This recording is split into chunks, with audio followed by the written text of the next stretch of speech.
Irmãos e irmãs, tudo bem com vocês? Eu venho trazer hoje uma confissão e também um chamado. Há algumas semanas atrás, eu confessei em uma conversa íntima com a minha cunhada, eu disse para ela, olha, eu não tenho andado tão satisfeita com a minha vida de oração. Eu sinto que não tá tão legal. Então, quando nós não estamos satisfeitos com algo, né, nós precisamos nos mover e ir na direção daquilo que nós queremos fazer diferente na nossa vida. Então, eu me movi para esse lugar de oração, né, para colocar mais propósito, mais empenho, ter mais intencionalidade, né, nesses horários que eu queria passar a mais com Deus, porque estava tudo bem no automático. E eu queria buscar mais profundidade e voltar também com mais força no ministério de intercessão. E quando eu falo ministério de intercessão, eu não falo de ministério dentro de uma igreja local. Eu falo que me mover, voltar a operar com mais força, né? Nessa área de intercessão. Então eu comecei a buscar e depois eu me uni a uma pessoa, a uma irmã na fé, nas madrugadas, e depois chegou mais uma e algumas outras irmãs. E eu adquiri esse livro, Azusa. Talvez muitos aqui conhecem essa história, ouvem falar, repetem, né? Muitas vezes nós já oramos, Senhor, traz um avivamento como o Senhor trouxe em Azusa, e nós não temos talvez profundidade, né, do que se trata, do que aconteceu naquela época. E então, lendo esse livro, talvez eu tô chegando aqui na metade dele, eu vi algo muito interessante e que faz todo sentido e que nós estamos cansados de saber.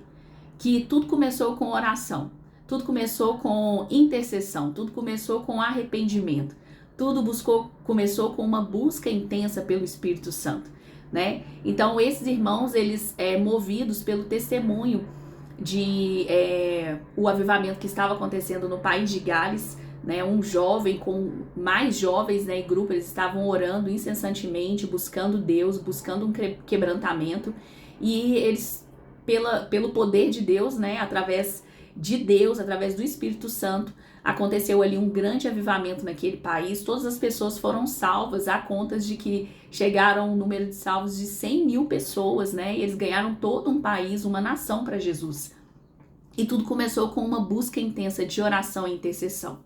E em um desses capítulos, em partes da história, diz muito que pessoas de outras denominações, outras congregações iam se unindo a eles, né? A esse pessoal aqui da Azusa. E aí chegavam cartas do país de Gales, né, incentivando esses irmãos na fé, e eles iam se unindo e orando e clamando ao Senhor. Não consigo dizer muito mais além disso, porque é o ponto onde eu estou. Mas algo que não muda, né, e Deus ele não muda os padrões. A gente fala, nós podemos falar aqui no nosso comum, no nosso vocabulário comum aqui, que não precisa inventar a roda, né? E nós sabemos que tudo começa com um movimento de oração. Nós vemos isso no decorrer da história. E esses irmãos, eles foram nessa direção. E essa pessoa que estava aqui, né, escrevendo esses arquivos daquela pessoa que liderou, agora eu não estou me lembrando também o nome dele, mas isso talvez, né, você adquire o livro e descobre depois.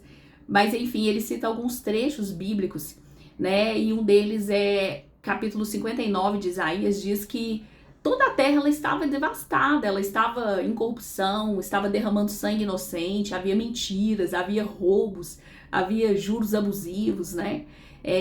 Pecado em cima de pecado, prostituições, tudo que pode imaginar e que não é tão diferente hoje, nós estamos vendo, estava acontecendo lá naquele contexto de Isaías. E a Bíblia diz que Deus ele olhou e ele se espantou, ele se admirou e ele pensou, poxa, não tem ninguém na brecha, eu mesmo vou descer com o meu braço e vou fazer algo.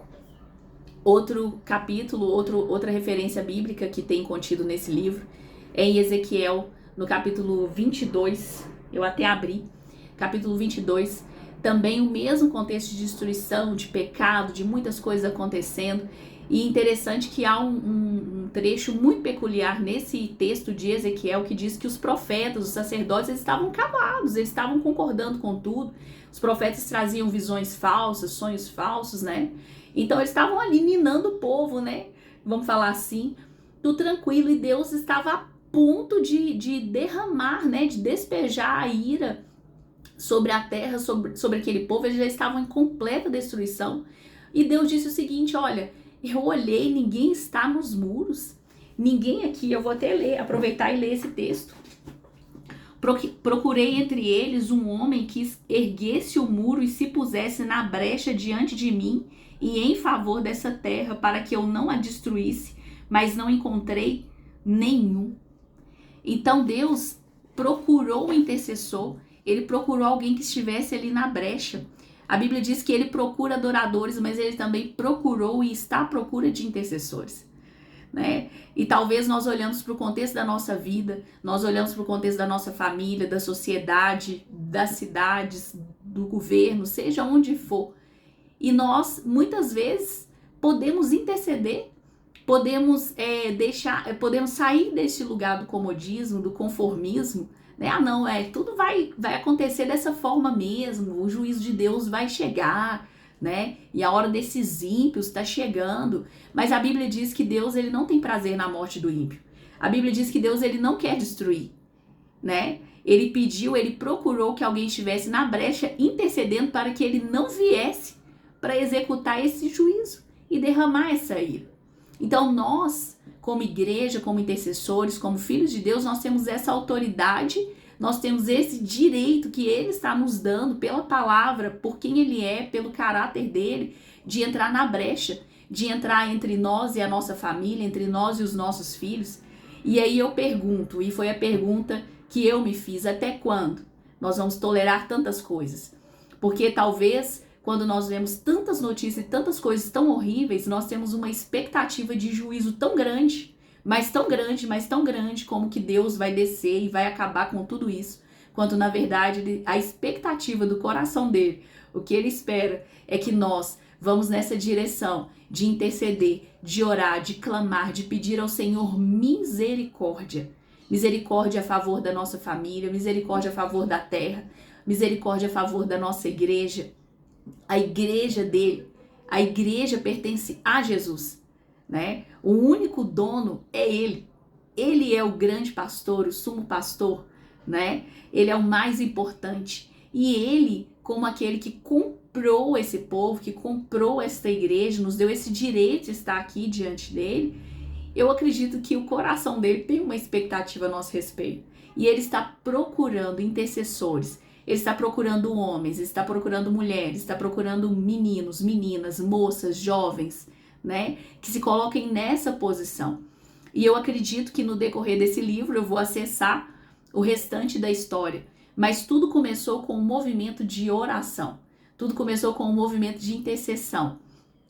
Esses relatos aqui estão dizendo que aquele homem e aquelas pessoas, eles gemiam, né? E o Espírito Santo, ele intercede com gemidos inexprimíveis. Basta que nós emprestemos para ele a nossa boca, o nosso coração, para que ele ore através de nós.